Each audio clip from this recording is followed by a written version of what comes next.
Can you just tell what us like is what is generational trauma? Yeah, Yeah, just so sorry, I people. forget that like Yeah, not everybody knows. Because like what if I grew up in Yeah. So Idaho? generational trauma for Hawaiians specifically, I only speak from that space of generational trauma, is we have events in our history that were extremely violent and traumatic, and they have affected us all the way until now. So generational trauma is even though I wasn't alive in 1893 during the overthrow, I still feel all of the effects of the overthrow when we talk about things like, again, high rates of incarceration, high rates of poverty, high rates of domestic violence, high rates of drug addiction. All of those things are direct effects of pretty much the overthrow and the illegal, immoral occupation of America here in Hawaii.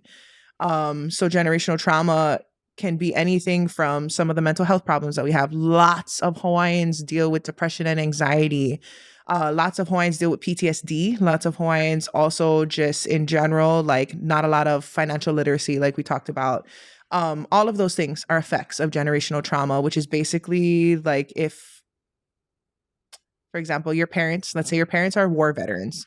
So they've got like the loud noise PTSD, the like drug addiction, maybe to help them forget about things. The trauma that you're going to inherit as their children, or maybe you don't like loud noises because your parents were constantly fighting and yelling in your home. Maybe you have a deep hatred for the military because your parents inherited this PTSD from the military. So the generational trauma is like the not direct effects of what had happened before you. Yeah. So it doesn't necessarily have to happen directly to you. For example, like our grandparents, our parents couldn't speak Hawaiian. So that's why we almost like, so I could say for almost like you're not really want to partake in Kula Kaipuni the whole like journey could have been a part of that, because our parents were like not allowed to speak Olelo. They were told being brown and Hawaiian was really bad. So maybe they didn't want to instill that in our keiki. So then our keiki carry on this almost like chip off their shoulder about Olelo Hawaii, you know? Like, yeah, that's a great example of. Yeah. And then I guess it's like, I guess here's the question. Is it our kuleana to break that cycle? Yes, 100%. Because if not me, then who? If not us, then who? I think after having a child, my perspective has changed a lot in that I don't want my daughter at protests. I don't want my daughter getting arrested, like how I had to get arrested for Hunananiho. I don't want my daughter, like, it makes me emotional to like even think literally of my child being in my position of being lifted off the ground, hauled away in a police car, like literally for protecting her one hanao. So because I don't want my daughter to do all of these things, I have to do them now, is how I feel.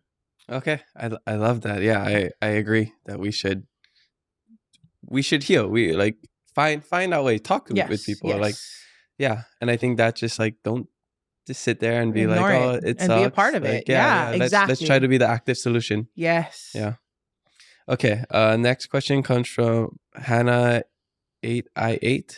Pulling up oneself by their bootstraps / working hard in a system that's designed against you. Two people had asked something similar to that. Basically, like pulling yourself up and doing the work yourself. Like you said, if they can do it, those guys over there that have way less than I do, how come I can't do it? And like we touched on a little bit earlier, again, the effects of the illegal occupation and of generational trauma in general are what make it hard for us. Like I said, the high rates of poverty, the high rates of incarceration. Like, how are you supposed to get ahead and buy a house in Hawaii if you couldn't get a job from when you were 14 because your parents were in jail and you had to take care of all of your siblings? Like, that's a common story that we have here in Hawaii.